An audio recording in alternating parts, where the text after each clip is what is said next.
السلام عليكم، اش اخباركم؟ ان شاء الله اموركم طيبه. نتمنى لكم كل ما هو خير، ونتمنى الفيديو ديال اليوم يلقاكم في احسن الاحوال، دائما في نطاق الوصفات السهله والجديده. وصفه اليوم نوغيت ديال الدجاج مقرمشين ولذاذ. اول حاجه نبداو بها هي الصلاه على الحبيب عليه افضل الصلاه والسلام. كيف ما تشوفوا معايا هنايا عندي صدر ديال الدجاج من بعد ما غسلته بسكين جبير والحامض. غادي نقيه من هذوك جليدات او هذوك الشحيمات اللي فيه.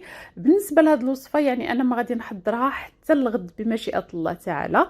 يعني تيعجبني نرقدو في الليل باش تيجي الدجاج بنين وما تتبقاش فيه هذيك الزفوره ديالو. هنايا من بعد ما نقيته مزيان قطعته على هذا الشكل هذا، يعني قطع ما صغيره ما كبيره وما رقيقه ما غليظه. بالنسبه لهاد القطعات الصغار اللي بقاو لي غادي نحتفظ بهم حتى نحضر بهم وصفه اخرى ان شاء الله. اما دابا غادي نضيفو دانون مسوس القطع ديال الدجاج ديالنا. بالنسبه لدانون والعطريات تيبقاو على حسب الكميه اللي عندكم ديال الدجاج. من بعد ما ضفنا دانون مسوس او ياغورت طبيعي غادي نضيفو قبيصه ديال الملح مع معلقه صغيره مع مرش ديال التحميره مع معلقه صغيره عامره ديال الثومه والبصله بودره. بالنسبه للثومه والبصله الا ما كانوش متوفرين عندكم يعني هكا بودره، يمكن لكم تحكوا 3 الفصوص او 2 الفصوص ديال الثومه مع بصله صغيره حتى هي تحكوها. هنايا عندي معلقه كبيره ديال العطريه ديال كايفسي، وغادي نضيف معلقه كبيره مع مرش ديال الخردل او الموطرد.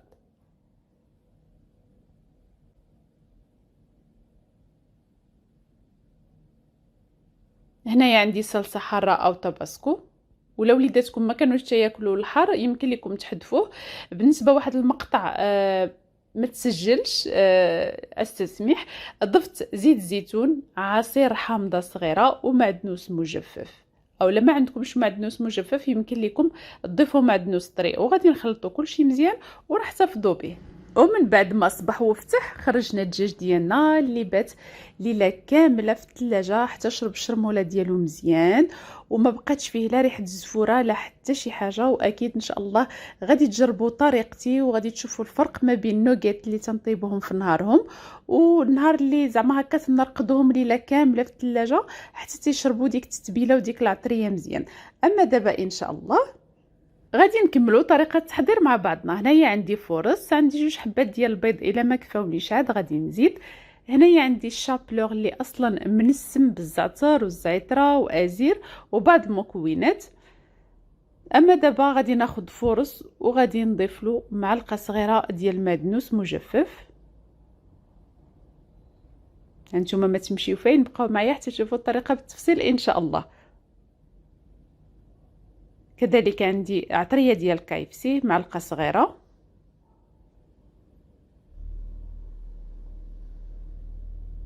وغادي نضيف تقريبا راس ديال معلقه ديال الخميره ديال الحلوى. هنايا عندي التحميره معلقه صغيره،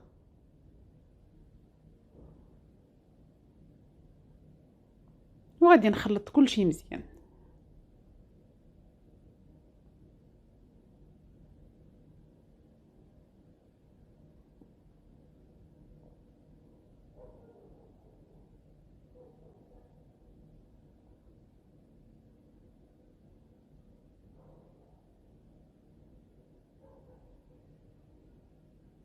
بالنسبه للبيض غادي نضيف ليه معلقه صغيره ديال الخل، معلقه صغيره ما عمرش باش ما تبقالناش الزفورات ديال البيض نهائيا، وغادي نخلطوه حتى هو مزيان.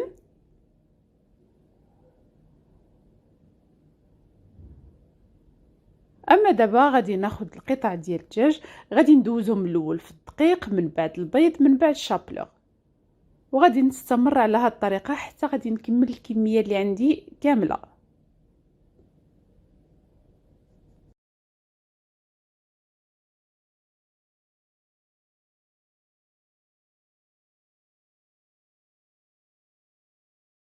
خلاص من بعد ما كملت كلشي القطع ديال الدجاج اللي كانت عندي هنايا خديت زيت زيتون وغادي نوزع قطرات عليهم كاملين. اما الفران سخنته على درجه حراره 200 وغادي نخليه غير على 190، يعني باش يطيبوا لينا على مهل وما يتحرقوش.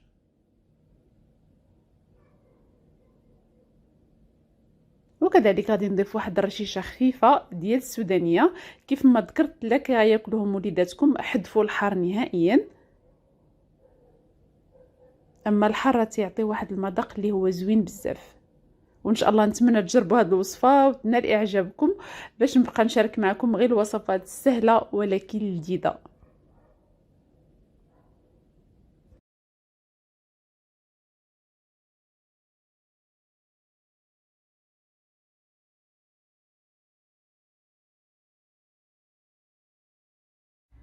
وهادو هما لي نوغيت ديالنا من بعد ما طابو. كيف ما تشوفوا معايا ما شاء الله اللون موحد، يعني طابو في لون واحد. وتعمدت انني نخلي الصوت الاصلي ديال الفيديو باش تسمعوا القرمشه ديالهم. وهاد الوصفات معتمده عندي في داري، يعني كنحاول ما امكن نحذف القلي. اما دابا وصلنا للطريقه ديال التقديم. كل وحده فينا كيفاش تتبغي تقدم اطباقها والطريقه ديال التقديم او الاواني اللي تتقدم فيهم.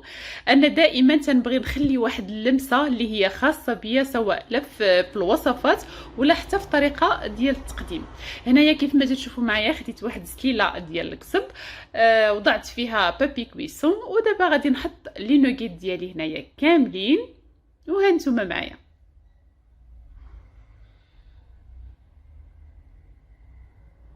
يعني دائما تنبغي نكون تنتميز بشي حاجه اللي هي بسيطه وتبقى بلمستي.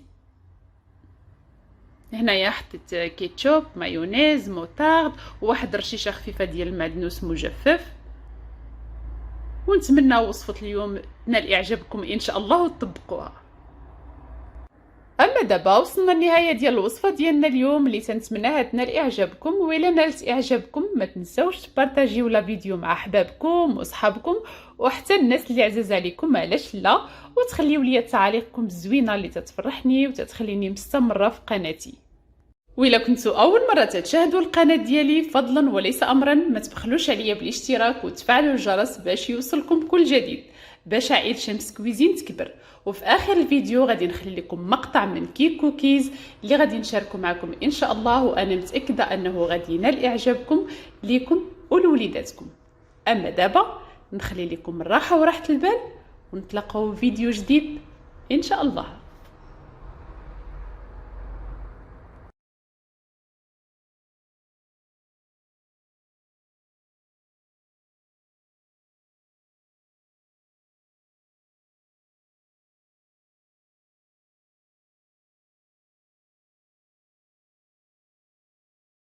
السلام عليكم، اش اخباركم؟ ان شاء الله اموركم طيبه، كل شيء على خير. كيف العاده نتمنى لكم كل ما هو خير وصحه وعافيه وطولة العمر ان شاء الله. وفي كل فيديو تنشاركو معكم الا وتنسعد بلقاء بكم.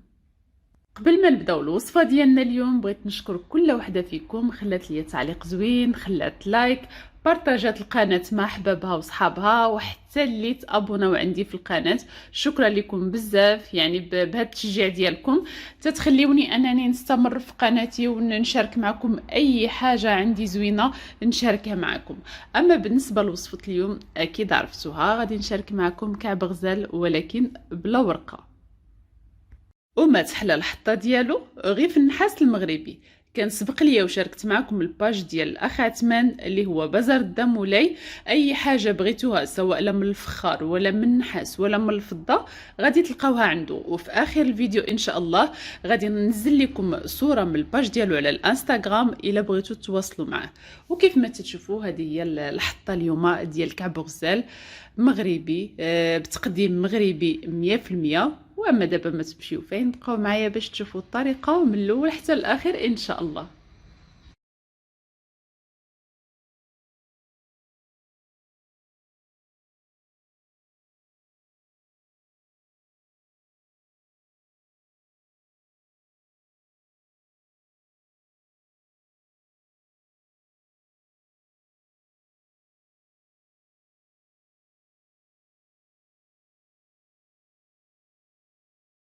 أول حاجة نبداو بها لا نهارنا ولا وصفاتنا هي الصلاة على الحبيب عليه أفضل الصلاة والسلام. هنايا عندي 600 غرام ديال اللوز، النص بلدي والنص رومي. من بعد ما فسختو غسلته حطيته في واحد السربيته وخليته حتى نشف مزيان تقريبا ليله كامله. هنايا ما بغيتش نخلي الفيديو طويل، يعني المراحل ديال الطحين. ديك 600 غرام كامله ديال اللوز طحنتها الطحنه الاولى بلا سكر كيف ما تشوفوا معايا هكا، وكبيتو كامل في واحد المخفيه. 600 غرام ديال اللوز، ضفت ليها 280 غرام ديال السكر سنيده. بالنسبه للناس اللي تتعجبها الحلاوه بزاف يمكن لكم تكملوا حتى ل 300 غرام، انا ما تنبغيش الحلاوه بزاف يعني اكتفيت ب 280. هنايا من بعد ما غادي نكبو كامل غادي نخلط كلشي حتى يتجانس اللوز مع السكر. عاد غادي نبدا نطحن الطحنه الثانيه.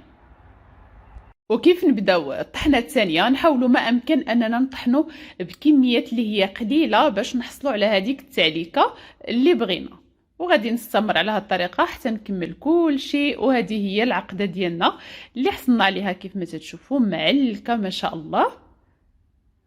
اما هنايا غادي ناخذ المسكه حره وغادي نطحنها يا مع السكر الثقيل يا مع السكر سنيده اللي متوفر عندكم. بالنسبه للقياس ديال المسكه حره راس المعلقه صغيره. وهنايا غادي نرجع كلشي في هذه المخفيه اللي واسعه باش نخدم براحتي، يعني دائما نخدموا في شي حاجه واسعه. وما احلى فخار بلادنا ما شاء الله، يعني الخدمه فيه تتسر العين. غادي نضيف 5 ديال المعالق كبار ديال الزبده دايبه. الا الزبده انا ذوبتها الصباح وخليتها نهار كامل حتى جمدت باش لا فيها شي ماء او حليب ولا شي حاجه يهبط لتحت. ومن الاحسن الزبده تكون نوعيه جيده. هنايا غادي ناخذ كذلك 4 ديال المعالق كبار ديال مزهر بالعامري. ولا لقيتوها ناشفه تقدروا تضيفوا معلقه اخرى ديال مزهر، لان دائما يعني العقده خصها تكون ميدمه ما تجيش ناشفه.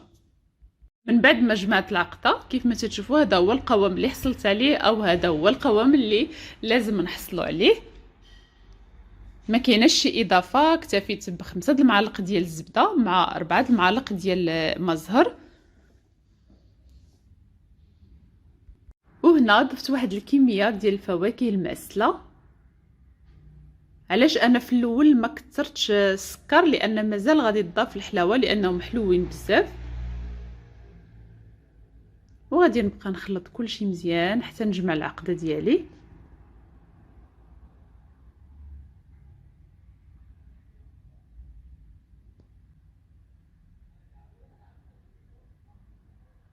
وغادي نحاول نغطيها ببلاستيك غذائي لان كيف ما تتعرفوا اللوز دغيا تينشف.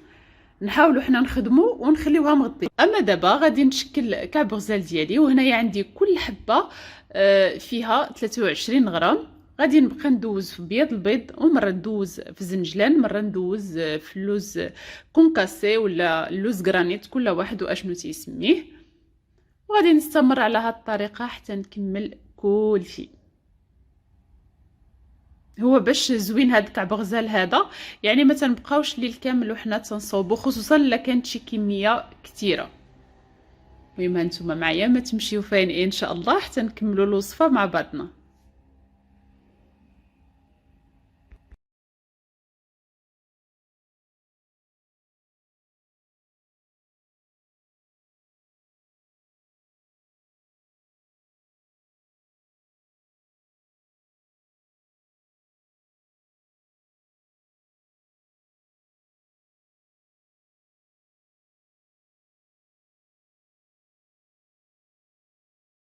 اما هنايا حاولت نخالف الشكل باش يجيوني جوج ديال الشكيلات في طبق واحد.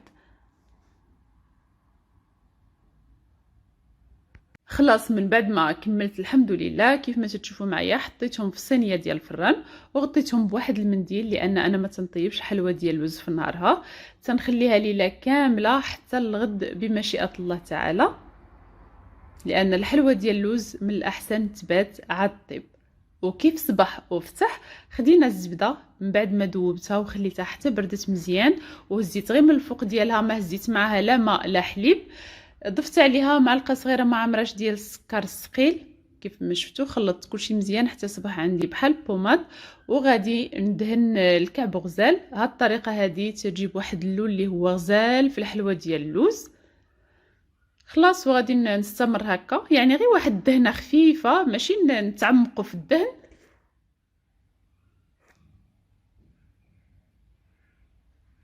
طيبته على درجة حرارة 160. كيف ما تتعرفوا أن اللوز ولا الكعبة ما تتبغيش حرارة مرتفعة باش ما يطرطقش لينا. وكيف غادي نشوف اللون توحد صافي خلاص غادي نخرجه من الفران ونخليه حتى يبرد، عاد نقدموه ان شاء الله. ونتمنى وصفة اليوم تكون نالت اعجابكم وتكون خفيفة ظريفة على قلوبكم.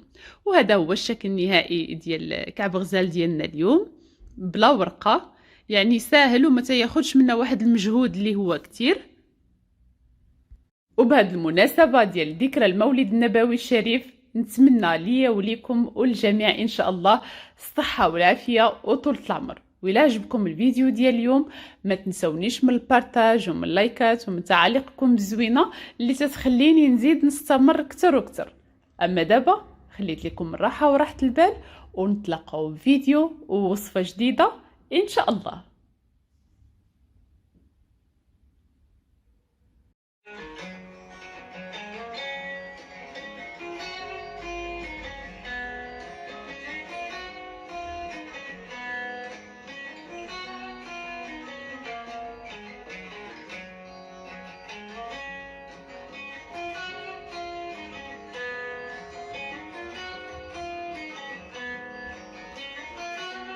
السلام عليكم، اش اخباركم؟ ان شاء الله اموركم طيبه. نتمنى لكم كل ما هو خير وصحه وعافيه ان شاء الله.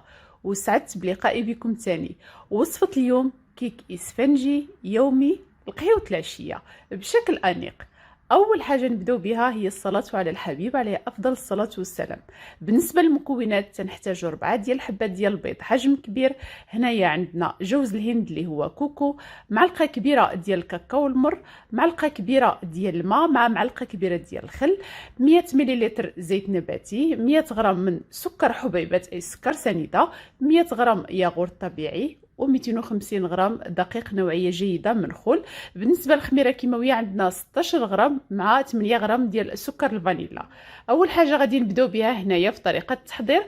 غادي ناخذ 4 ديال الحبات ديال البيض مع 100 غرام ديال السكر سنيده، وغادي نخدموهم مزيان حتى يصبحوا على شكل كريمه. بالنسبه للبيض لازم يكون بحراره المطبخ. اما دابا بقاو معايا باش غادي نتبعوا الطريقه بالتفصيل حتى نخدموا البيض والسكر مزيان ونكملوا الطريقه مع بعضنا ان شاء الله.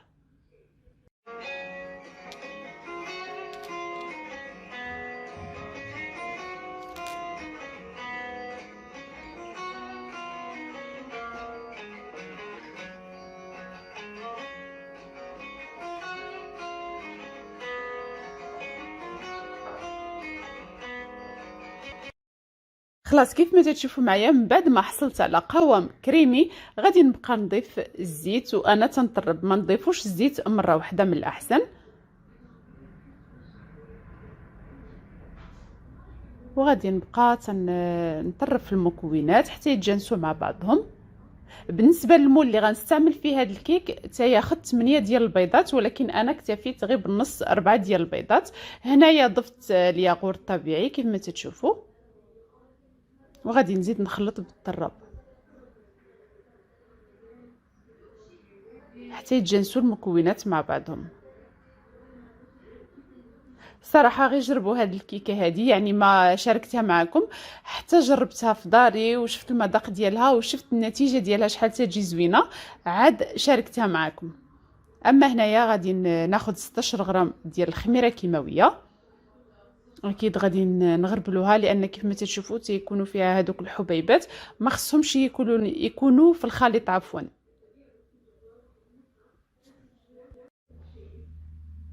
اما دابا غادي نضيف الدقيق.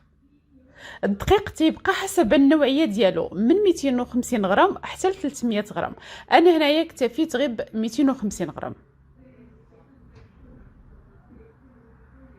دابا غادي نحذف الطراب الكهربائي وغادي نستعمل غير واحد الملعقه خشبيه هي اللي باش غادي نخلط الدقيق والخميره.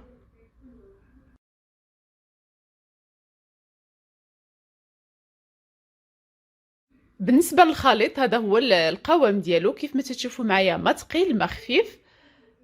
دابا غادي نضيف معلقه كبيره ديال الخل العادي ومعلقه كبيره ديال الماء بارد، ماشي يكون في الثلاجه، غير الماء عادي وصافي. وغادي نزيدو نخلطو كلشي مزيان حتى يتجانس الخليط مع الماء والخل اللي ضفنا عليه. وحتى بالنسبه للسيدات اللي ما تيصدقش معاهم الكيك، تنتمنىكم انكم تجربوا هذه الكيكه لانها سهله والنتيجه ديالها مضمونه 100%. اما بالنسبه للمول، هذا هو المول اللي غادي نستعمل فيه الكيك. غادي ندهنو بالزبده وغادي نرشو بالكوك او جوز الهند. هنايا احتفظت بواحد الكميه من الخليط اللي غادي نضيف عليها الكاكاو المر.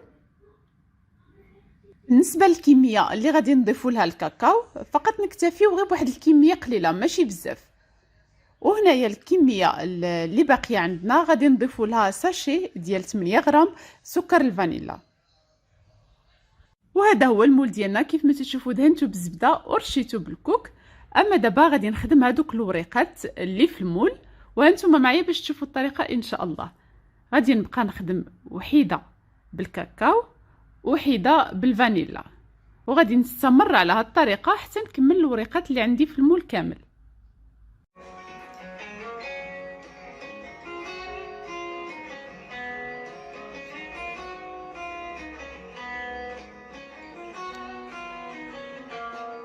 صراحه الكيك ديال اليوم جا انيق لقهيوة العشيه. والا كنتوا اول مره تشاهدوا القناه ديالي، فضلا وليس امرا ما تبخلوش عليا بالاشتراك والبارطاج باش لمتنا تكبر ان شاء الله.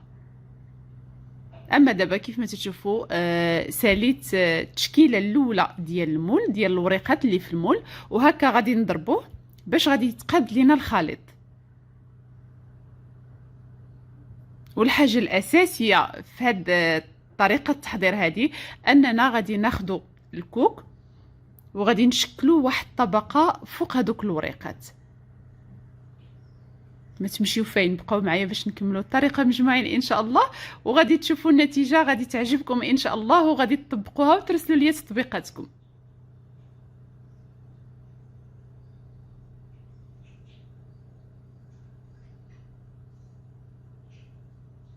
بعد ما شكلت واحد الطبقه ديال الكوك على الوريقات اللي خدمت الاولين، دابا غادي نوزع واحد الكميه من خليط الفانيلا. وهانتوما معايا باش نشوفوا الطريقه ونكملوها حتى النهايه ان شاء الله.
من بعد ما كملت خليط ديال الكاكاو وخليط الفانيلا، غادي ناخذ واحد العود خشبي كيف ما تشوفوا معايا، وغادي نشكلو يعني الشكل اللي بغينا. اهم حاجه اننا ما نوصلوش العود للوريقات اللي خدمناهم الاولين باش نحافظوا على الشكل ديالهم.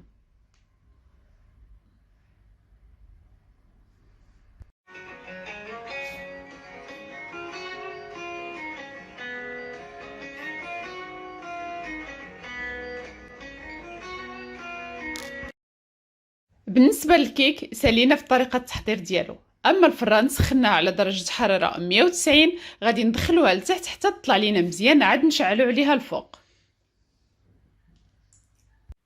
هذا هو الشكل النهائي ديال الكيك ديالنا اليوم. كيف ما تشوفوا جا ما شاء الله تبارك الرحمن، لا في الشكل ولا في المذاق. بالنسبه للمذاق اكيد ان شاء الله غادي تجربوها وتردوا عليا الخبر. وتنتمنى وصفه اليوم تنال اعجابكم، وإلا نالت اعجابكم ما تنسوش تبارطاجيو لا فيديو مع الاهل والاصدقاء وتخليو لي تعاليقكم الزوينه اللي تتفرحني. وكيف العاده لا بغيتو تعرفوا على وصفاتي اكثر يشرفني انكم تشرفوني على صفحتي على الانستغرام شمس كويزين باش عائلتنا تكبر وشهواتنا يكتروا. خليت لكم الراحه وراحه البال ونتلاقاو في وصفه جديده ان شاء الله.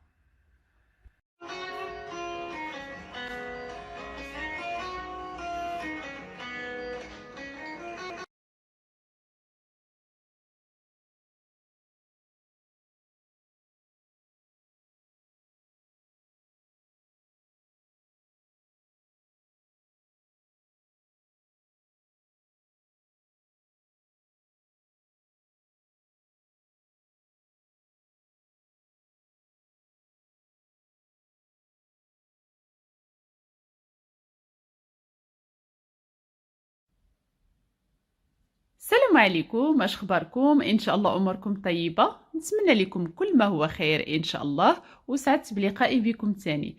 كيف ما تشوفوا معايا وصفه اليوم غنيه عن التعريف، ما كايناش شي حاجه فينا ما تتحضروش الكوتي. اما دابا غتبقاو معايا ان شاء الله باش نتعرفوا على طريقتي في تحضير المسمن بالعسل الحر وزيت ارغان. اول حاجه نبداو بها هي الصلاه على الحبيب عليه افضل الصلاه والسلام. كيف ما تشوفوا معايا بالنسبه للمكونات، خديت 300 غرام من دقيق الفينو اي السميد الناعم نوعيه جيده، كذلك 200 غرام من الدقيق الابيض نوعيه جيده، معلقه كبيره من العسل الحر، قبيصه ديال الملح، وقبيصه ديال الخميره ديال الخبز. وهنايا ماشي نضيف تقريبا 2 معالق كبار ديال زيت ارغان. بالنسبه لآلة العجن اللي تتوفر عندكم، وحتى لما كانتش موفره عندكم يمكن لكم تعجنوها غير بايديكم. من بعد ما جمعت كل المكونات كيف ما تشوفوا معايا دابا ماشيه نعجن العجين ديالي اللي ضفت عليه الماء دافي. اما بالنسبه للعجين لازم تبقى قاصحه، لا بغينا النتيجه ديال المسمن تكون نتيجه جيده لازم المسمن يبقى قاصح، يعني ما يكونش مطلوق.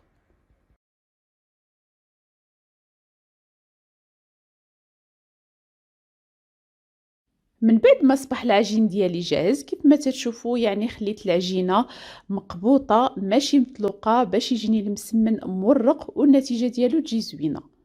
ومباشره غادي نشكلهم كويرات على القياس اللي بغيت او القياس اللي بغيتو نتوما، يعني كل واحد وقياسه في يده. وغادي نخليهم يرتاحوا. من بعد ما دهنتهم بمزيج من الزيت ارغان والزبده غادي نخليهم يرتاحوا لمده ديال ربع ساعه.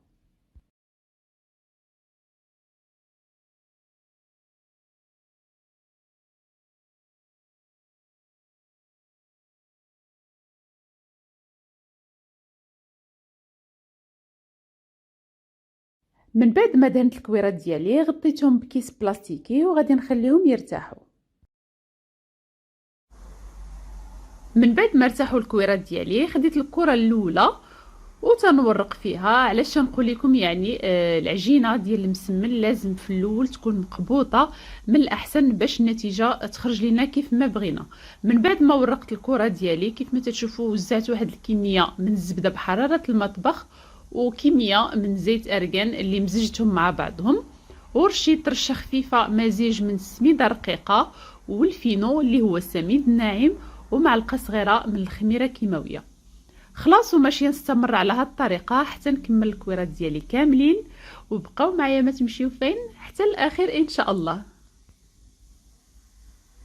وإلا كنتو اول مره تشاهدوا القناه ديالي ما تبخلوش عليا بالاشتراك وتفعلوا الجرس باش يوصلكم كل جديد، لان دائما تنبغي نشارك معكم الوصفات السهله والجديده فضلا وليس امرا باش عائله شمس كويزين تكبر.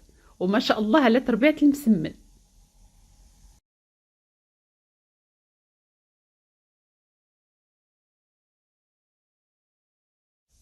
من بعد ما سالينا الكويرات ديالنا كاملين كذلك غادي نرجعوا للمسمنه الاولى وغادي نورقوها من بعد ما سخنا الطاجين يعني على نار مجهده. اما دابا غادي نخليوها على نار متوسطه باش ما يتحرقش لينا وما يتنفخش، يعني حنا تنبغيو المسمن انه يجي مورق ومنفوخ. كيف ننزلوا المسمنه في الطاجين، ما نخليوهاش حتى تحمر من التحت عاد نقلبوها، لا غير نصبروا عليها شي شويش ونقلبوها باش تورق لينا وتنفخ. كيف ما هاد المسمنه الاولى ما شاء الله جا مورق ومذهب، لان العسل تيعطيه واحد اللون غزال غزال ما شهيتكم فيه. وماشي نستمر على هاد الطريقه حتى نكمل المسيمنات ديالي كاملين. وكيف ما تشوفوا معايا وكيف ما قلت لكم، يعني ما تحاولوا ما تخليوش المسمنه حتى تحمر من التحت عاد تقلبوها. لا بغيتوا النتيجه تكون زوينه كيف تنزلوها في المقيله، يعني بقاو تقلبوا نتوما طيبوا نتوما تتقلبوا باش هي تنفخ. وبالنسبه لهذا الشعور ديال ان المسمنه تتنفخ والبطبوط تيتنفخ وكذلك البغريره تيتقب، هذيك هي السعاده ديالنا كاملين. وبقاو معايا ونتمنى هذا الفيديو هذا يكون نال اعجابكم. بقاو معايا حتى الاخر باش ان شاء الله نكملوا المسيمنات مع بعضنا وبالصحه والراحه.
هذا هو الشكل النهائي ديال المسمن ديالنا اليوم. كيف ما تتشوفوا ما شاء الله جا لونه مذهب وجا شهوه منه ما شهيتكم فيه.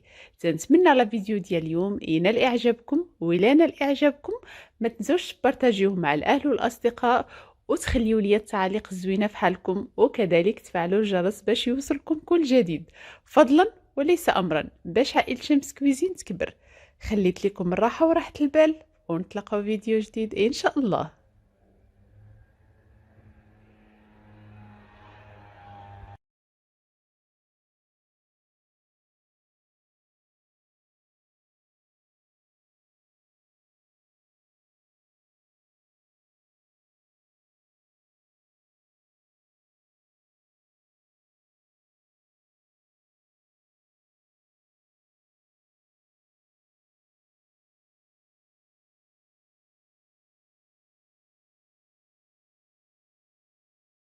اما في اخر الفيديو ماشي نخلي لكم صور لبعض الوصفات اللي ماشي نشاركها معكم ان شاء الله. خليت لكم الراحه وراحه البال، ونتلاقاو في وصفه جديده ان شاء الله.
السلام عليكم، اش اخباركم؟ ان شاء الله اموركم طيبه، كل شيء على خير.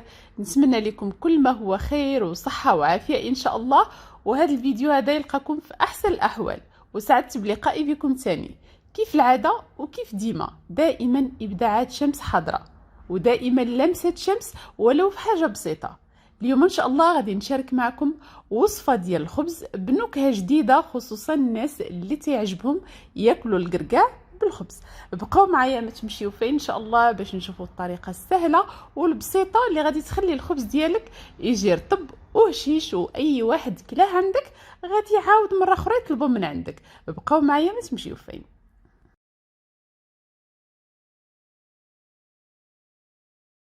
اول حاجه نبداو بها هي الصلاه على الحبيب عليه افضل الصلاه والسلام. بالنسبه للمكونات تنحتاجو معلقه كبيره ديال العسل. وبالنسبه للعسل انا منين تناخدو من عند بيغ ميال، اللي صراحه سمعت بزاف ديال الناس تيتعاملوا معاهم، وحتى انا تعاملت معاهم. شهاده الناس فيهم مجروحه، عندهم واحد المصداقيه سواء لا في الجوده ولا في التعامل، ما شاء الله عليهم. انا غادي نخلي لكم لاباج ديالهم ديال الانستغرام والتليفون في صندوق الوصف. هنايا عندي 50 غرام ديال الكركاع مهرمش، معلقه كبيره ديال الخميره ديال الخبز او خميره حبيبات كل واحد واشنو تيفضل باش يخدم.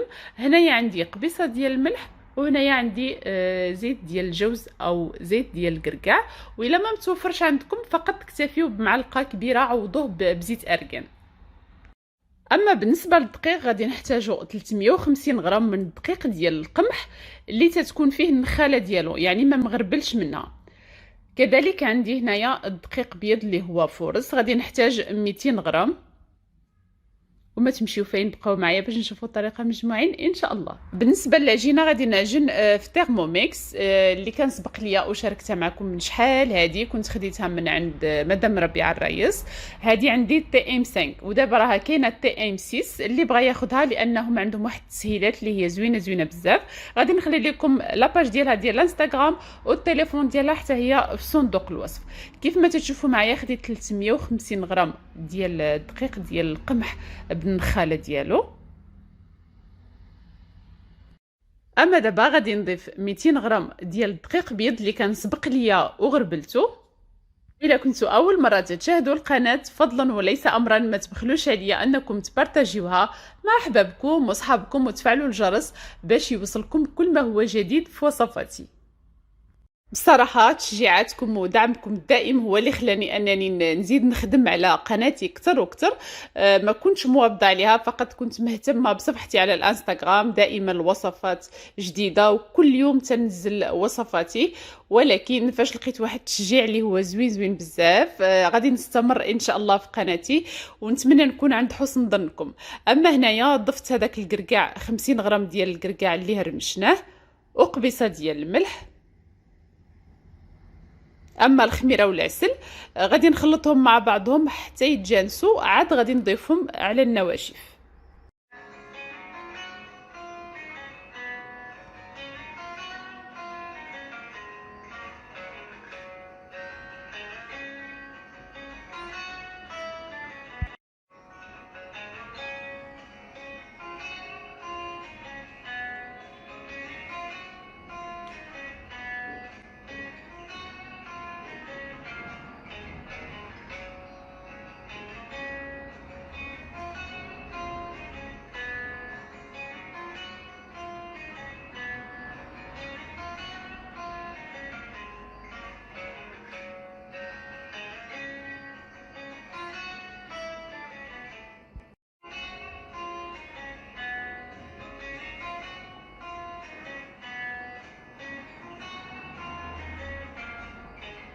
اما دابا غادي نضيفو معلقه كبيره من هاد النوع هذا ديال زيت ديال الجوز او الكركاع، وحتى اللي ما متوفرش عنده كيف ما ذكرنا فقط يكتفي بزيت ارغان، لان زيت ارغان والقرقاع تيعطيو واحد المذاق اللي هو لذيذ بزاف.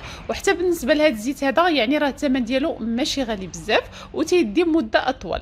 بالنسبه للماء كيف ما تشوفوا معايا غادي ناخذ من 350 مليلتر ديال الماء دافي حتى ل 400 مليلتر حسب النوعيه ديال الدقيق. وصافي وغادي نخلي العجينه ديالي تعجن مزيان وتدلك، ونعاودو نتلاقاو ان شاء الله.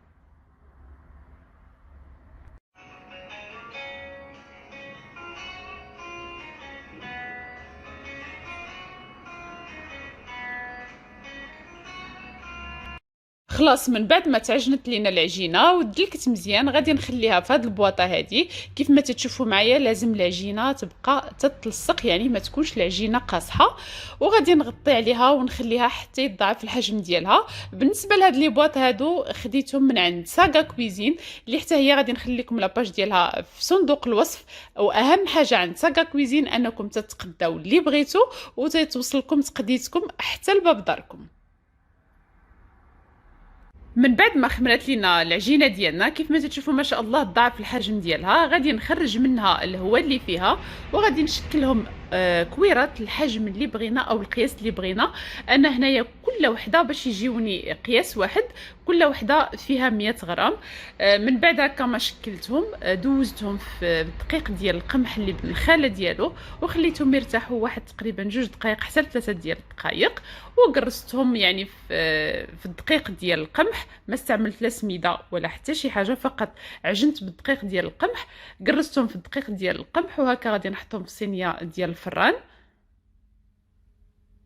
وهكا غادي نبقى حتى نكمل الكريسات كاملين اللي عندي، وغادي نخليهم يخمروا المره الثانيه. ولكن باش يخمروا لينا دغيا ما ياخذوش وقت كتير غادي نغطيهم بواحد الكيس بلاستيكي وغادي نغطيهم بواحد السربيته هكا بين ما سخنت الفران، يعني ما تاخذوش الوقت بزاف. وهذا هو الشكل ديالهم من بعد ما خمروا الخبيزات. ما شاء الله تبارك الرحمن جاو تيشهيو، وانتم غادي تشوفوا النتيجه قدام عينيكم وغادي تجربوهم، سواء تردوا عليا في التعاليق هنايا في القناه او ترسلوا لي تطبيقاتكم في صفحتي على الانستغرام شمس كويزين.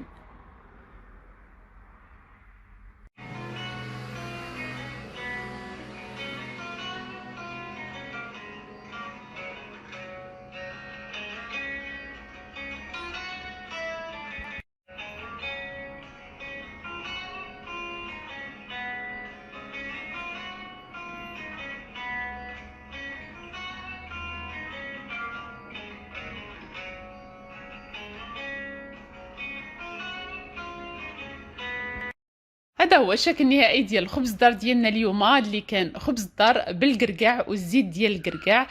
وصفه اكثر من رائعه، لا في الخفه ما شاء الله ديال الخبز ولا في المذاق. بالنسبه للناس اللي تعجبهم ياكلوا القرقاع بخبز ديال الدار نبغي نشوفكم عندي في التعاليق. ولا عجبتكم وصفه اليوم ما تنسوش تبارطاجيوها مع الاهل والاصدقاء وتفعلوا الجرس باش يوصلكم كل جديد. خليت لكم الراحه وراحه البال، ونتلاقاو في وصفه جديده إن شاء الله.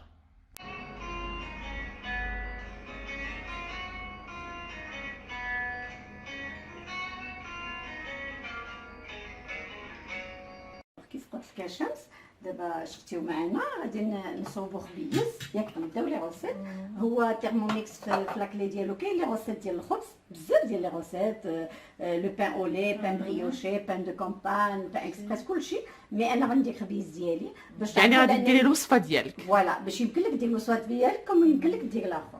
دابا انا ما غاديش نعطيه الطحن غير نعطيه القمح هكاك صحيح. شتي يا شمس ما هرس ما والو، باش نوريك كيفاش تحني لي غرين تاع الزرع الشعير. شفتيو معنا، شفتي الحاجه انا غزالتي غادي نديرو دابا غادي تاخدي شي حاجه ناتورال. فوالا كتعرف راسك شنو كتاكل وتيمكن لك دير شويه الزرع شويه الشعير اللي بغيتي.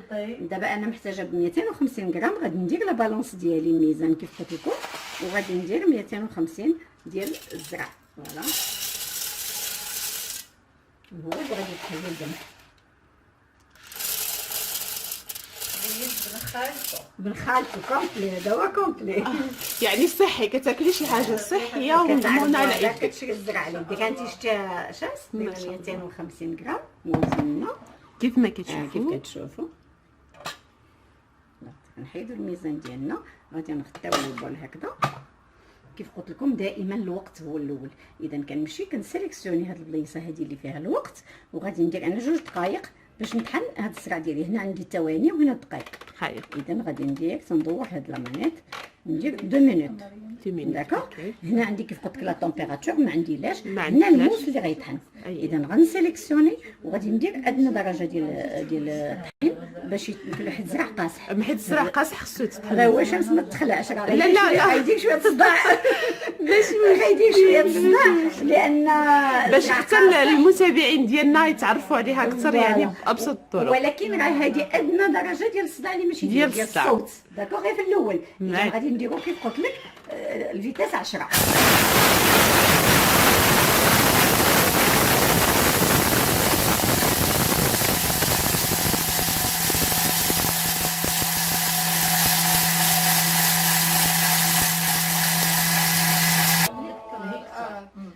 كيف ما كتلاحظوا من بعد ما سالات عطات الصوني ديالها.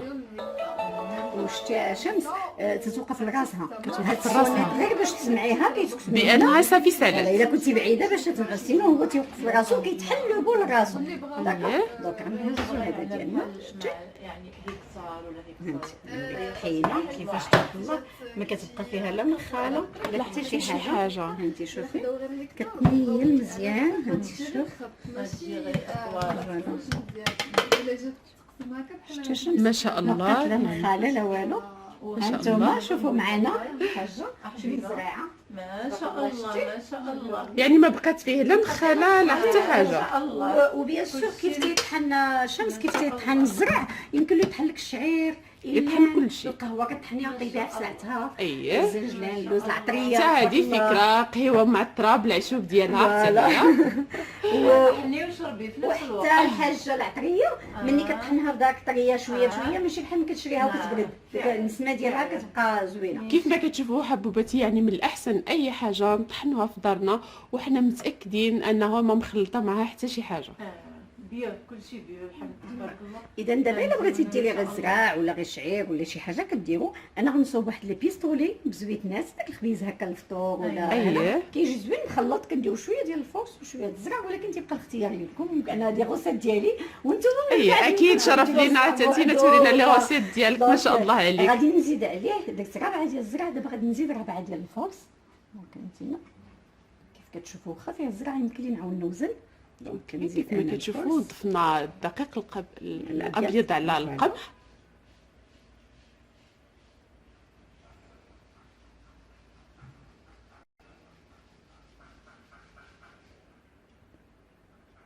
حتى بالدقيق الكومبلي بالزرع بوحدو حتى هو تيجي زوين بالفينو بكل شيء. غير هو تيبقى اختيار.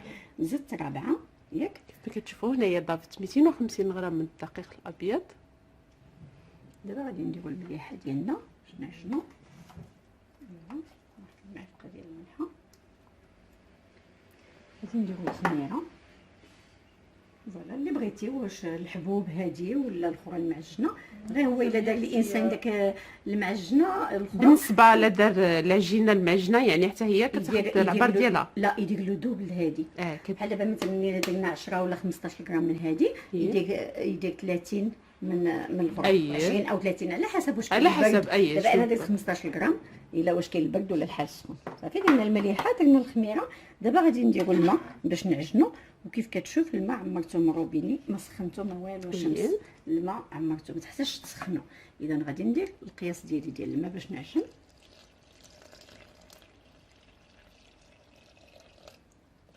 يعني كتعطيك حتى العبار ديال الماء شحال غادي. فوالا واحد 360 غرام ديال الماء. غادي نغطي لو بول ديالي. كيف قلت لكم دائما الوقت. دونك غادي ندير له واحد 3 دقائق او 3 دقائق ونص باش نعجن.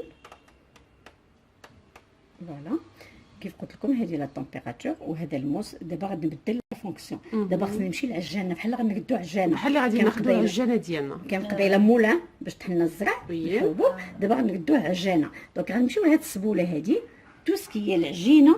اي عجينه هادي غتمشيو للسبوله الزرع وهي مكتوبه هنايا البيتران يعني العجانه وتنديماريه من هاد البوطون هذا. ندورو شويه على اليمين صافي. يعني كل شيء واضح ما شاء الله. حادق ما شاء الله حادق. يعني دابا صافي واحد المراه في الدار. هو كيوفر لك حتى الوقت وما كتبقيش تبذلي مجهود ونهار كامل وانت في المطبخ. يعني هو كيختصر لك الوقت ديالك. شي واحد حتى الصوت ديالو تغير على قبيله. العجينه ماشي هو كيفاش كان بيان سور كيف كيعجن الخبيز تيمكن له يعجن كاع لي بريوش الكراشل داك الغريبه البهله كتحتاج دليل اللي حاجه اللي فيها مجهود كثير. لي بات صابلي لي بات بريزي لي بات كيعجن لك كاع لي بات كلهم. والعجانه ديالو اللي بروفيسيونيل كيطلق لك فريمون العجينه مدلوكه مزيان. هانتي ما شفتش الحاجه وانت مبقاو يديداتنا نقيان كنحافظوا على صحتنا ما بصح الحاجه وتيمكن لك هو تيعجن وانت لا اون ميم طون كدير شويه كتخدمي حاجه اخرى تجوج الطويله ديالك كدير مسائل او لان خلاص كيف كيسالي يعني كيسينيالي بان صافي وكل راسو تيوقف لراسو تيقول لك انا عجنت وساليت. انا ساليت طلع عليا. هادي شوفي العجينه كيفاش ما شاء الله. وإلا قلبتي البول شمس غتصيبيه سخون شويه شتي مدلوكه.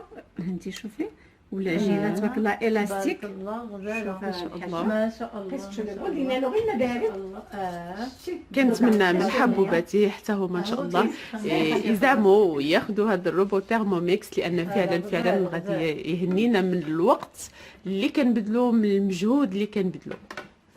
اذا الا بغيتي خبيز تغدا به ولا تعشى صافي هذا راه مدلوك كور وكراس خبيز. بغيتي تقيس بيديك بغيتي غير بلا سباتول انت عرفتي الطريقه. دابا حنا غادي نديرو دي بيستولي داك الخبيزات الصغيورين بالزيتون. يمكن لكم ديروا زويتنات. انا درت شويه الزيتون وشويه الهريسه وشويه الزعتر. غندير زويت هذا العود كيجي زوين. يمكن لكم ديروا طريفه التشريحه كاع صيله وفليفله مشحره اي حاجه كفيفه بقات عندكم. يعني كل واحد اشنو كيبغي باش ينسم الخبيز ديالو. طريفه الدجاج للدراري هكا الكوتي مزيانين. دونك غنديروا هادو وتبارك الله ما حنا دابا حنا في البرد اي حاجه كتسخن الكريشه راه حنا كنفضلوها. كنوليو ناكلو تبارك الله في البرد. ما شاء الله. غادي نديرو واحد شويه زيت العود. قلت واحد معلقه كبيره كتجي زوينه مع الزعتر هنا. وغادي نديرو يخلط ليه هاد الزويتنات واحد دقيقه عود دقيقه ونص دقيقه اللي بغيتي. فوالا دائما العجانه لو بيتري دائما العجانه الزرع وتنديماري من هنايا. فوالا دابا غيخلط لك الزويتنات.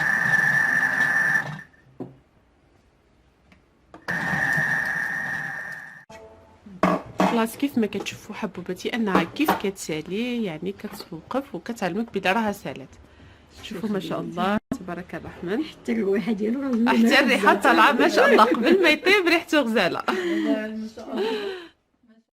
انا خدينا الطاوه الفران. انا كندير هذا لافي سيليكون ديال توبروير. هذيك مدام ميكا اللي كانوا تعرفوها الناس شحال هذه بمدام ميكا. دونك باش ندير عليها الخبيز. يعني كنشوف فيها حتى هاد العبارات الصغار هادو ديال لي ماكارون. هذه باش زوينه فوالا فيها العبارات ديال الماكارون. يمكن لك ديري فيها لي ماكارون وعندها هاد الجنيبات طالعين عكس ديك السيليكون اللي كاين في السوق في الكوميرس. ما يمكنلكش دير لا جينواز. يمكن لك دير لا جينواز وتعمرها بالشوكولا كونفيتور ودير داك لو رولي لا بوش بالنسبه هكا للدراري ولا هذا. ومن طون فيها هاد العبار. وهذه لافونتاج حتى الا جبتي عندك قنينطات ولا بسيطلات ولا شي حاجه الحاجه من الكونجيلاتور ما كيلصقلكش عليهم داك البابي كويسون كاريت. وما كتحتاجش دهنها لا بزيت لا بوالو. دونك كنخدم عليها كلشي داكشي ديال الفران. حنا غادي نديرو زريعات هكا باش نديكوريو الخبيز ديالنا.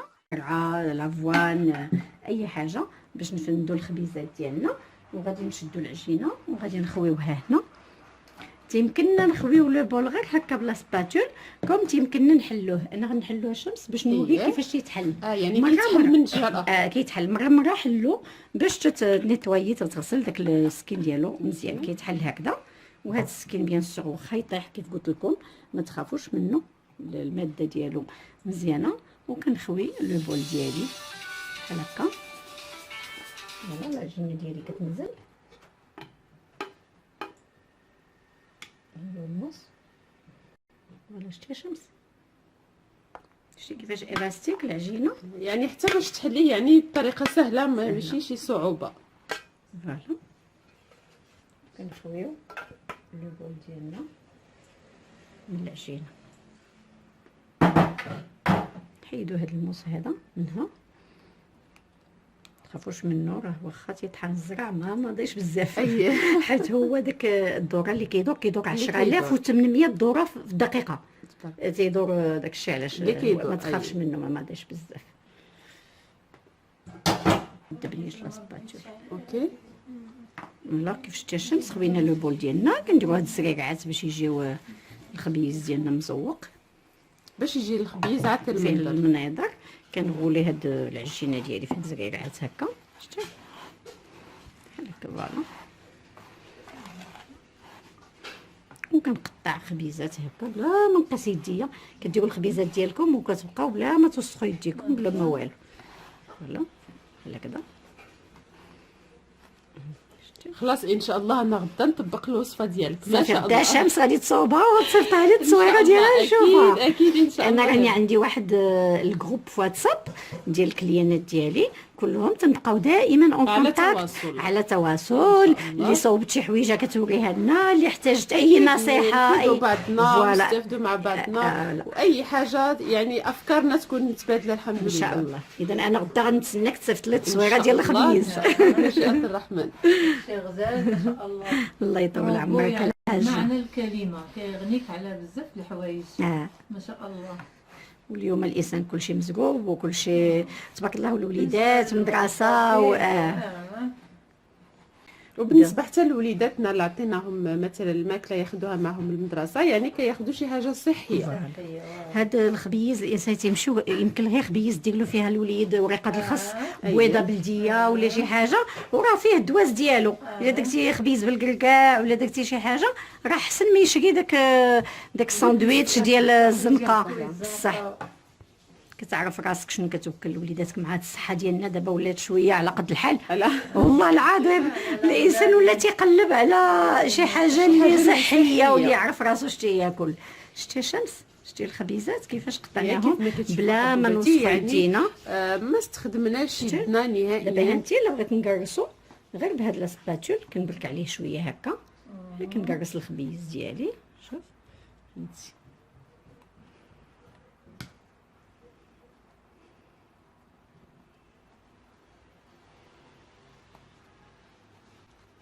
فوالا هو قرصتو. دابا غادي نديرو انا كندير واحد الطريقه ديال التخمير في بلاصه اللي ما نغطيه بالمنطا وداكشي ويبقى واحد المده طويله، كنديرو في الفران وكندير له 50 درجه هي بحال دافي، يعني الحراره يعني الفران يكون دافي. فوالا وكنحطو تيبقى واحد القسماين د الماكله كيخمر، حيت هو بحال بادي ديجا الخميره بادئه في الخماره. تنجهد عليه الفران ديك الساعات وكنطيبو. خلاص حبوباتي كيف ما كتشوفوا هذا هو الشكل ديال الخبيزات ديالنا من عند الحبيبه ربيعه، ما شاء الله عليها حتى هي وصفاتها رائعين، وكنتمنىكم حتى نتوما تجربوه ان شاء الله، وبقاو معايا باش نشوفوا الشكل النهائي ان شاء الله.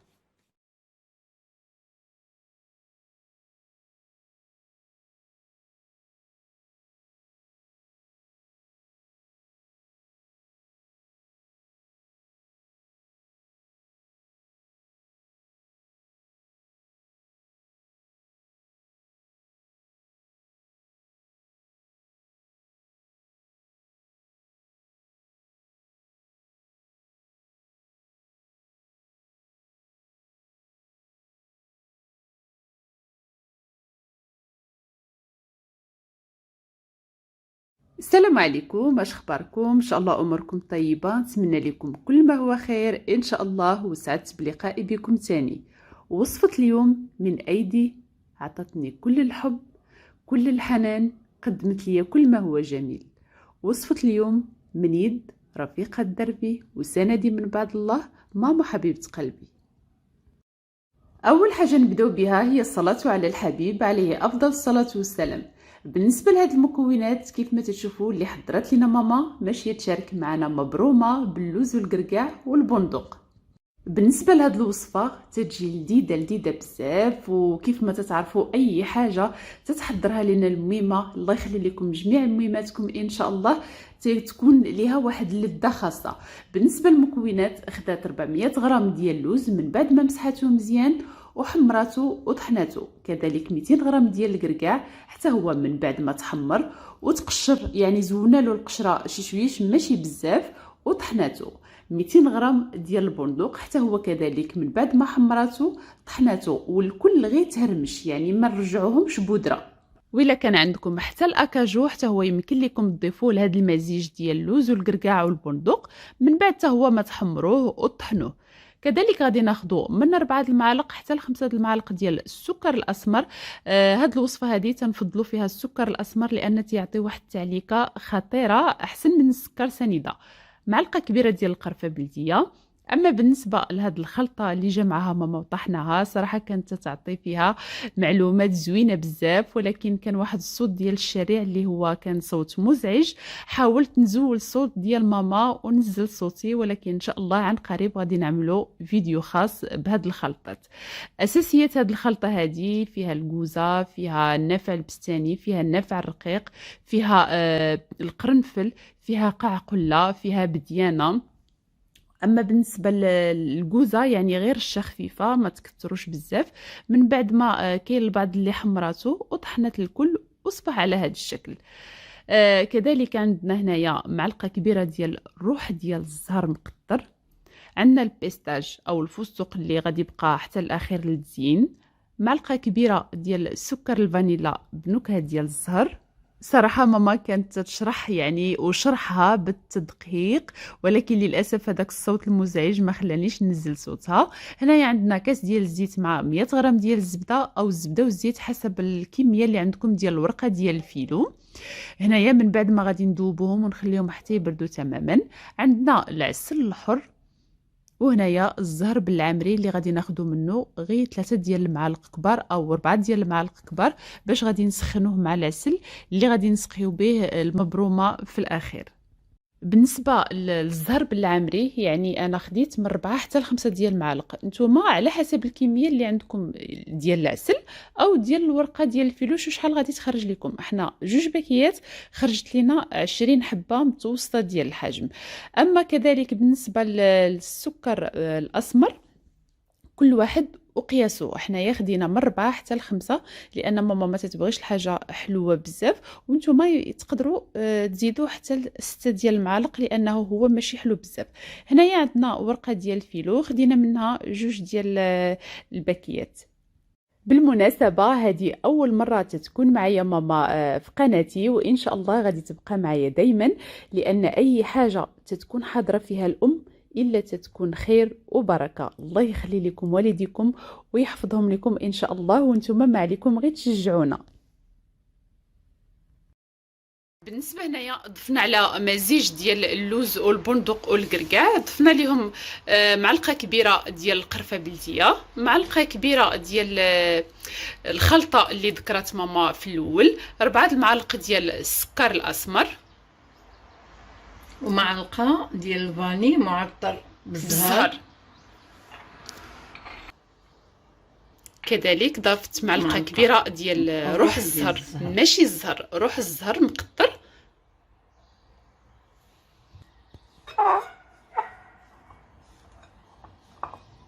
من بعد غادي نخلطوا كلشي مزيان.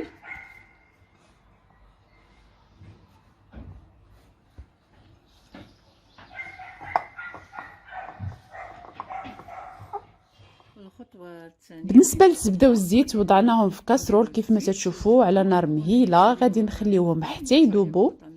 من بعد ما غادي يذوبوا غادي نخليوهم حتى يبردوا تماما، عاد غادي نخدموا بهم. بالنسبه للقياس ديال الورقه اللي قطعت ماما كل واحد وقياسو، هنايا وجداتها ماما يعني متوسطه الحجم. من بعد ما سرحات الورقه وزعت كميه ديال الزبده والزيت اللي سبق لينا وذوبناهم مع بعضهم وخليناهم حتى بردوا تماما. دابا ماما تتوزع خليط ديال اللوز والكركاع والبندق. ماما من الاحسن هاد الخليط هذا يكون خفيف، يعني ما نكثروش منه. لا ما خصهاش تجي عامره بزاف، لحقاش الا جات عامره بزاف ما غتعطيناش هذيك، ما تعطيناش هذاك الشكل. ما تعطيناش هذاك الشكل. وهذه هي الطريقه ديال اللف. بالنسبه ماما الطريقه يعني حنا تنلفوا واش نزيروا ولا نخليو يدينا مطلوقه شويه، ما تزيريش بزاف، ما ترخفيش بزاف. من بعد تتشكلها على هذا الشكل هذا حتى لا طرطقات معكم شي شويه ماشي مشكل. خصها تطرطق، هي يعني اصلا باش تدخل فيها الزبده تطرطق. والعسل. خلاص خرجوها بهذه الطريقه، وهكذا غادي تستمر حتى تسالي الكميه كامله ديال الورقه اللي عندنا، ونتلاقاو معكم ان شاء الله من بعد ما نكملوا الكميه.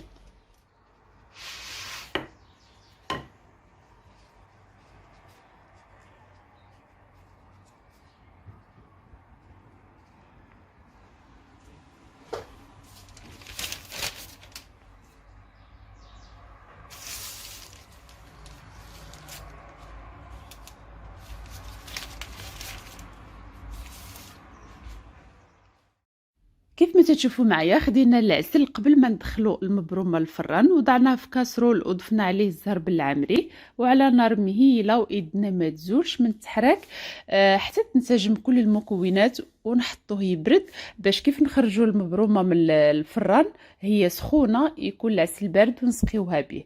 وبقاو معنا ان شاء الله حتى تشوفوا الشكل النهائي. وشنو غادي نقول لكم، تنتمنىكم انكم تدعموني انا وماما وتشجعونا باش نعطيوكم اكثر واكثر ان شاء الله ونكونوا عند حسن ظنكم.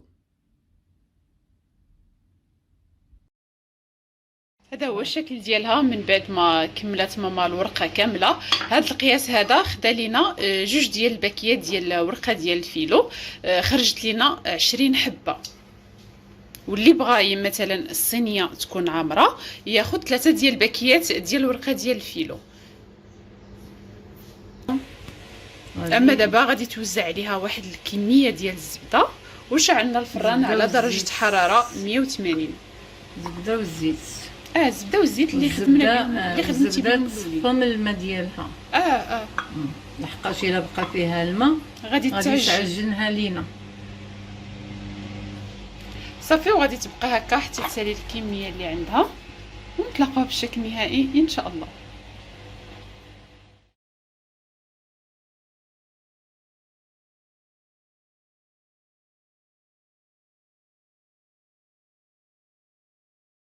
يمكن لكم من بعد ما طيب يعني الصينيه اللي تتكون فيها الزيت ترجعوها هنايا في واحد المول وتتزول زعما بسهوله، ما تتلصق ما حتى شي حاجه. باقي سخونه، شوفوا يعني اللون الذهبي ديالها. من بعد خلاص ماما غتسقيها بالعسل، وكل واحد يعني حسب الرغبه في التزيين. كاين اللي غيبغي يزينها يعني بالفستق، كاين اللي غيبغي يزينها باللوز، كل واحد يعني والرغبه ديالو في طريقه ديال التزيين او النكهه ديال التزيين. هذا هو الشكل النهائي ديال المبرومه ديالنا اليوم من بعد ما زينتها ماما بالفستق ورقات ديال الورد البنين. صراحه جا المنظر رائع وراقي بزاف. اما المذاق غادي تجربوها وغادي تحكموا بنفسكم. واستسمح منكم بزاف على هذا الصوت هذا، عييت ما نحضر في المونتاج باش ما يدوزش هذا الصوت، ولكن لا حول ولا قوه الا بالله العلي العظيم.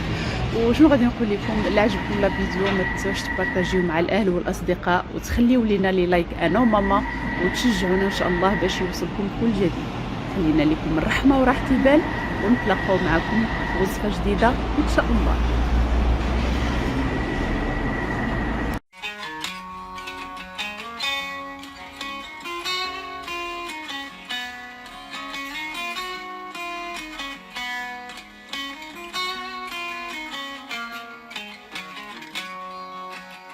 السلام عليكم، اش اخباركم؟ ان شاء الله اموركم طيبه، كل شيء على خير. نتمنى لكم الصحه والعافيه وطول العمر ان شاء الله. كيف ديما وكيف العاده دائما تنسعد بلقائي بكم تاني. ووصفه اليوم كيك اسفنجي لقهوه العشيه، مكونات مضبوطه ومتوفره في كل بيت. بقاو معايا باش نشوفوا طريقه التحضير مع بعضنا ان شاء الله. اول حاجه نبداو بها هي الصلاه على الحبيب عليه افضل الصلاه والسلام. كيف ما تتشوفوا معايا هنايا خديت واحد البول وخديت حبه ديال التين اي برتقاله، غادي نزول ليها غير النباته الفوق والنباته لتحت، وغادي نقطعها بطريقه يعني عشوائيه لان مازال غادي تطحن. بالنسبه للكيك ديال اليوم غادي تجربوه وغادي تخليوها ليا في التعاليق جا شي حاجه ما شهيتكم فيها لا في الخفه ولا في المذاق. من بعد ما قطعت التشينه ديالي غادي نضيف عليها 100 ملل زيت نباتي، وهنايا عندي غادي نضيف 120 ملل ديال العصير ديال التشين من بعد ما عصرته وصفيته، وغادي نطحن كلشي مزيان حتى تطحن ليا هذيك التشينه مع الزيت والعصير ديال التين.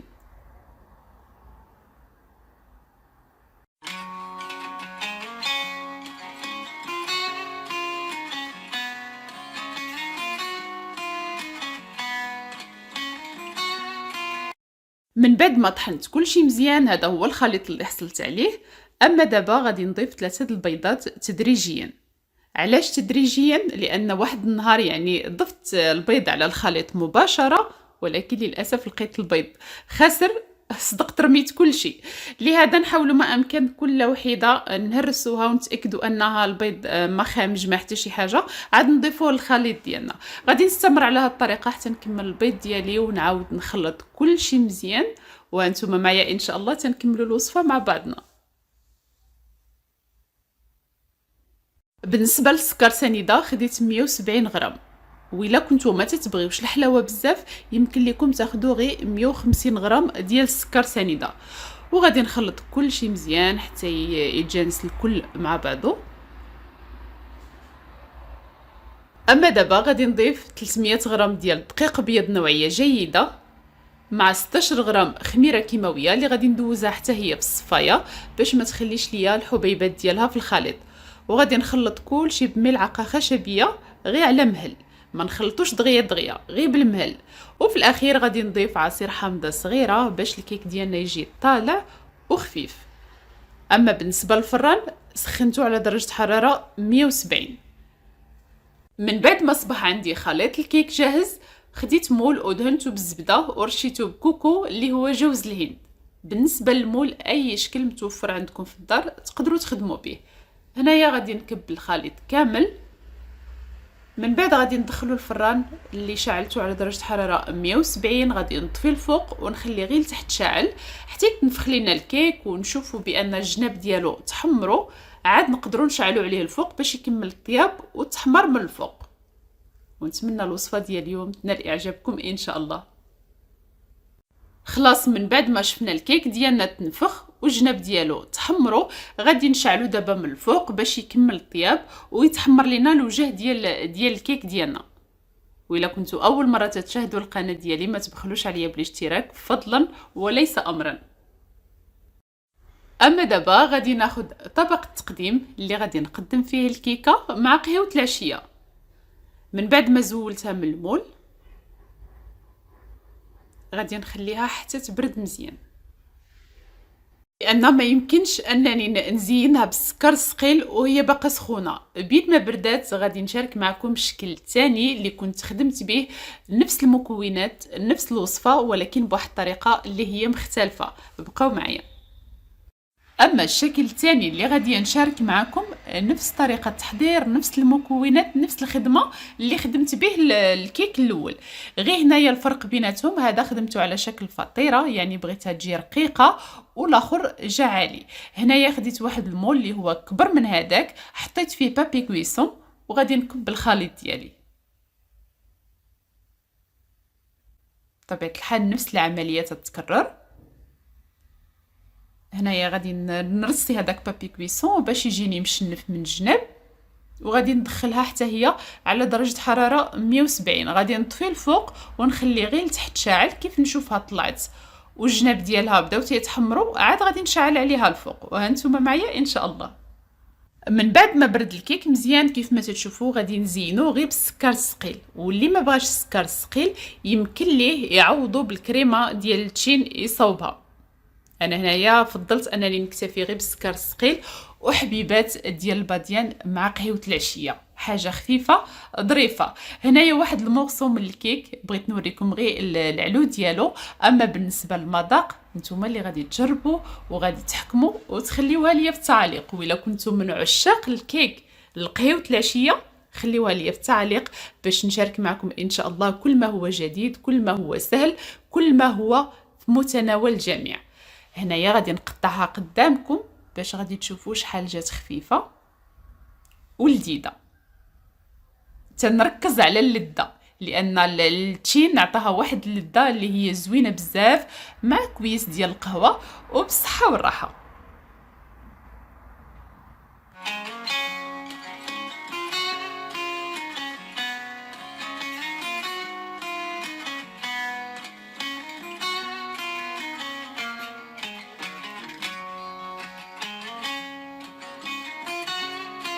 وهذا هو الشكل الثاني ديال الكيك ديالنا اليوم اللي جا مختلف تماما على الشكل الاول. حتى هو كيف خرجته من الفران خليته حتى برد مزيان. عاد غادي نزينو بالسكر ثقيل وطريفات ديال التشين.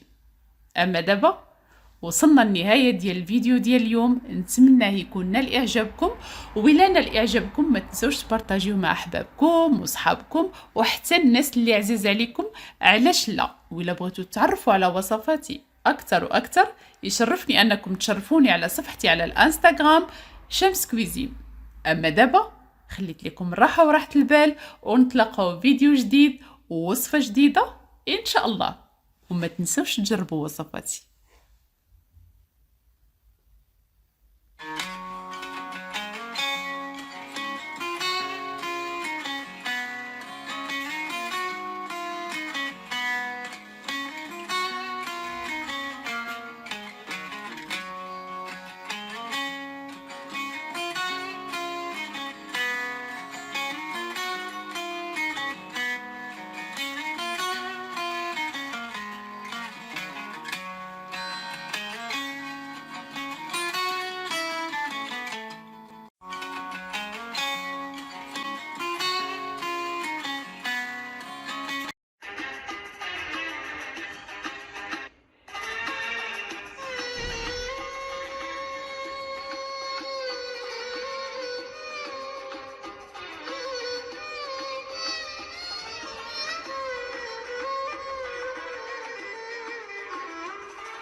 السلام عليكم، اش اخباركم؟ ان شاء الله اموركم طيبه. نتمنى لكم كل ما هو خير ان شاء الله. وصفتي معكم اليوم الكثير فينا تيعشقها والقليل فينا هو اللي ما تيعشقهاش. وصفتي اليوم طويجين ديال المخ ديال الغلمي بالبيض بلدي وزيت الزيتون ومنسم بالكمون البلدي. كيف ما تتشوفوا في هاد المكونات عندي 5 ديال المخاخ صغار ديال الغلمي والمعدنوس. اما بالنسبه للتوابل فقط تنكتفيو غير بالملحه والابزار والكمون البلدي وكذلك زيت الزيتون الغني عن التعريف. وتنضيف قطرات من زيت الزيتون اللي سبق لي ورقت فيه الفلفله حاره. ان شاء الله ماشي نشارك معكم طريقتي في تحضيرها. اما بالنسبه للبيض خديت 4 ديال الحبات ديال البيض بلدي. بقاو معايا باش تشوفوا طريقتي في تحضير هاد الطويجين ان شاء الله. اول حاجه ماشي نبدا بها هي الصلاه على الحبيب عليه افضل الصلاه والسلام. كيف ما تشوفوا معايا خديت طنجره على نار متوسطه وضعت فيها واحد الكميه ديال الماء اللي من بعد ما سخنات وضعت فيها المخيخات ديالنا. كيف ما تشوفوا راهم صغار ماشي كبار، وكذلك ماشي نضيف الطريفات ديال الحامض. الصراحه الحامض وورقه موسى وفص ديال الثوم ما تيخليش هذاك الزفوره اللي تتكون في المخ، لان كيف ما تتعرفوا ان المخ يعني ريحته مجهده بزاف. وخلاص كيف ما قلت لكم ضفت فص ديال الثوم هرستو، وواحد الورقه ديال موسى حتى هي ضفتها، وغادي نخليو الطنجره على نار متوسطه. كيف تتبدا تغلى وهذيك الكشكوشه تتبدا تطلع، هي تطلع هذيك الكشكوشه وحنا تنزولوا فيها باش ما تبخرش وترجع على المخ.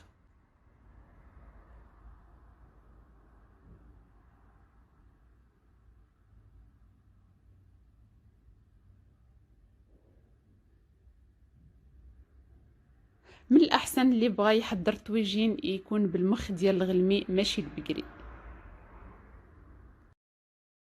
من بعد ما تسلقوا المخيخات كيف ما تتشوفوا صفيتهم في واحد الكسكاس او صفايه، وماشي نخليهم حتى يبردوا تماما، عاد نزول لهم هذوك الخويطات من الاحسن حتى يبردوا، لان فاش تيكونوا سخان تتصعب علينا داك باش نقيوهم مزيان. ونزولوا هذيك الجليده اللي ما صالحاش. صراحه ما لقيتش فيهم بزاف ديال العريقات، لان المخ ديال الغلمي تيكون صغير وتيكون نقي على المخ ديال البقري. من بعد ما نقيتهم وزولت لهم هذوك العريقات كاملين كيف ما تشوفوا قطعتهم هي على جوج ووضعتهم في الطويجين. ونضيفوا زيت الزيتون اللي غادي يتشحر فيه. صراحه انا تعجبني نكثر شي شويه ديال زيت الزيتون، تعجبني النكهه ديالهم بزيت الزيتون. كيف ما قلت لكم هذا الطويجين هذا ما تنكثروش فيه العطريه بزاف. ضفت قبيصه ديال الابزار، معلقه صغيره عامره ديال الكمون بلدي، يعني من الاحسن نكثروا الكمون، وراس المعلقه ديال الملحه. وبالطبع غادي نضيف معدنوس مقطع، وغادي نخلي الطويجين على نار مهيله حتى يتشحر وداك الطريفات ديال المخ ياخذوا ديك العطريه والنكهه ديال المعدنوس. صراحه طويجين تيجي لذيذ بزاف بزاف. وغادي نحركو غير بالمهل، كيف ما تتعرفوا ان المخ حساس دغيا تيتفرتت.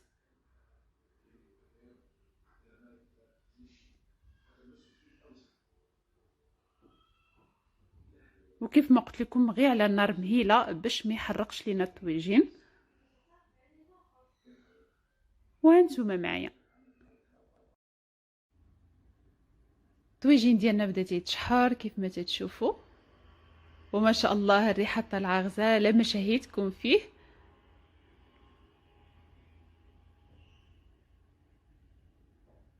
ودابا ما بقى لي غير نضيف البيض ونخليه حتى يطيب على خاطرو، ونعاودو نتلاقاو ان شاء الله.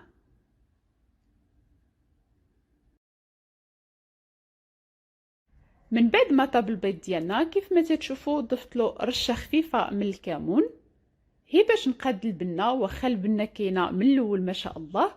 بالنسبه كاين بعض الناس اللي تيبغيو البيض طايب مزيان، كاين بعض الناس اللي تيبغيو البيض يعني يبقى خضر شي شويش. وفي الاخير زينت الطويجين ديالي بالمعدنوس وبالصحه والراحه.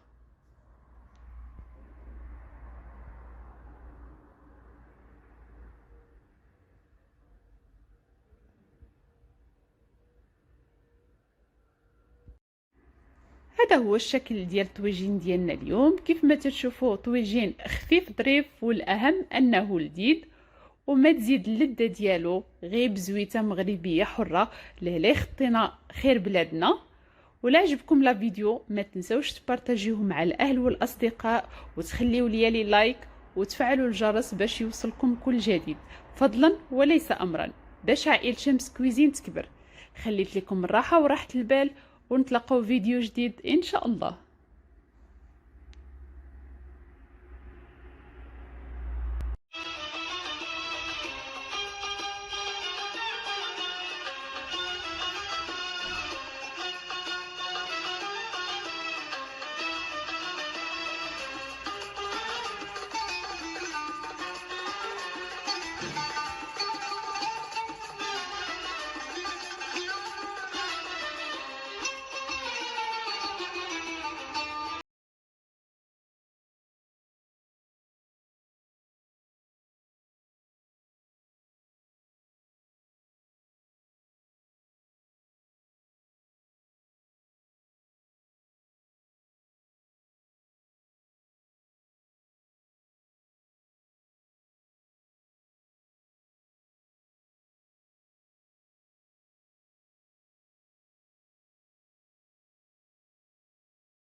السلام حبوباتي، اش اخباركم؟ ان شاء الله اموركم طيبه. نتمنى لكم كل ما هو خير ان شاء الله. وصفتي معكم اليوم وصفه شهيه ولذيذه، واكيد ان شاء الله ما غاديش تختلط بيلتكم. اما المكونات يا سلام، غير شوفتهم تنشبعوا. اما دابا بقاو معايا باش نشوفوا المكونات وطريقه التحضير ان شاء الله. بالنسبه للمكونات لهاد الوصفه تنحتاجو كميه قليله من طوماط سوريز، معلقه كبيره من جبن الريكوتا مقطع طريفات صغار، 2 حبات ديال البيض، زعتر مطحون، 2 معالق كبار من الموتزاريلا محكوكه، قبيصه ديال الملح، قبيصه ديال الابزار، بيكربونات الصودا تقريبا راس المعلقه، نص كاس ديال الزيت ما يعادل 110 غرام، كاس ديال الحليب ما يعادل 170 غرام، 350 غرام من الدقيق الابيض، و16 غرام من خميرة كيماوية. وكذلك كنحتاجو الثوم القصبي تقريبا يعني رشة منه، والشبت اللي هو أوراق البسباس.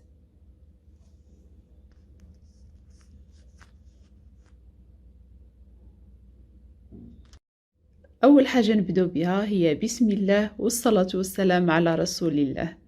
كيف ما كتشوفوا خديت إناء وضعت الدقيق اللي العبار ديالو 350 غرام، وضفت عليه 2 حبات ديال البيض،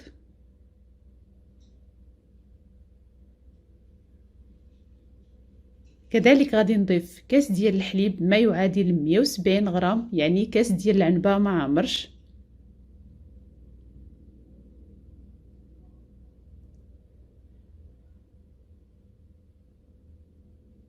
نص كاس ديال الزيت ما يعادل 110 غرام،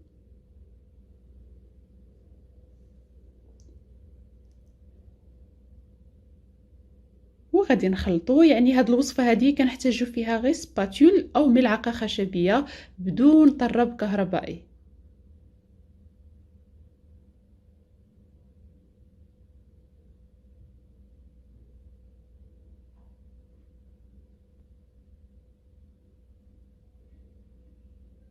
من بعد ما خلطنا الكل حتى تجانسوا المكونات،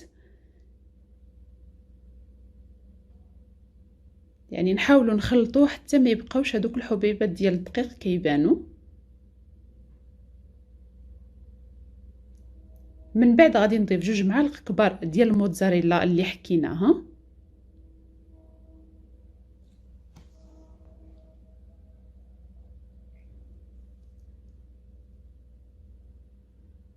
كذلك غادي نضيف رشه من الثوم القصبي،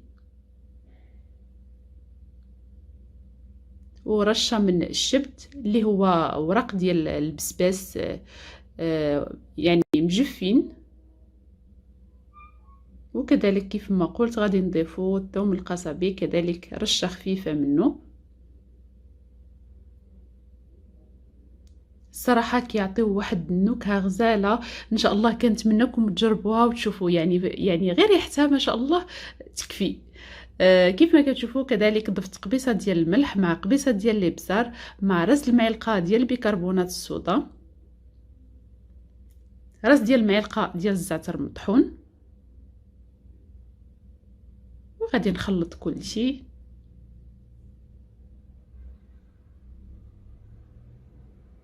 وفي الاخير غادي نضيف 16 غرام خميره كيماويه.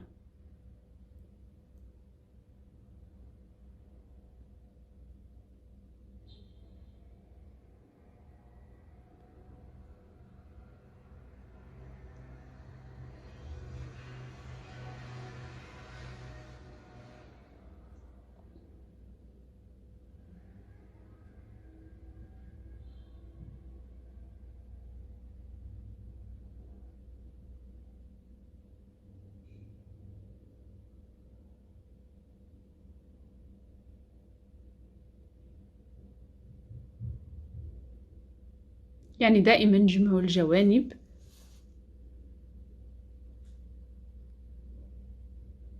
وان شاء الله ماشي نشارك معكم وصفات جداد وسهلين. وكيف ما كتشوفوا خديت المول ديالي دهنته بالزبده او اي مول كتفضلوا، ودهنته بالفينو، يعني ما دهنتوش بالدقيق البيض او مايزينا، دهنته بالدقيق الفينو. من بعد غادي ناخذ عفوا طوماط سوريس ديالي، الصراحة كنت قطعتها على النص، وفي الأخير غيرت رأيي ووضعتها يعني هكاك حبات، جا الشكل ديالها حسن ما قطعتها على النص. وخلاص وغادي نوزع هذيك الكمية ديال الجبن.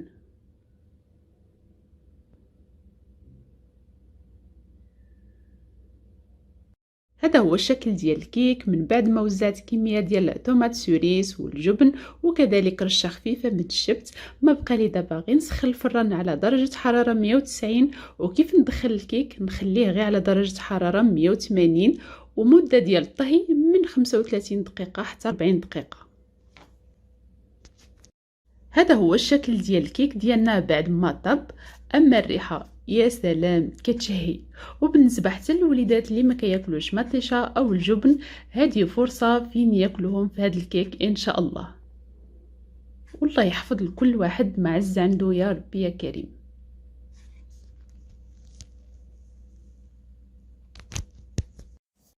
حبوباتي هذا هو الشكل النهائي ديال الكيك ديالنا اليوم. كنتمنى وصفة اليوم تنال اعجابكم، وإلا نالت اعجابكم ما تنسوش تبارطاجيو لا فيديو مع الاهل والاصدقاء، وتخليو لي لايك باش عائلة شمس كويزين تكبر، وتفعلوا الجرس باش يوصلكم كل جديد. وكذلك كنتمنىكم تزوروني في صفحتي على الانستغرام shamscuisine.00. خليت لكم الراحة وراحة البال، ونتلاقاو فيديو جديد ان شاء الله.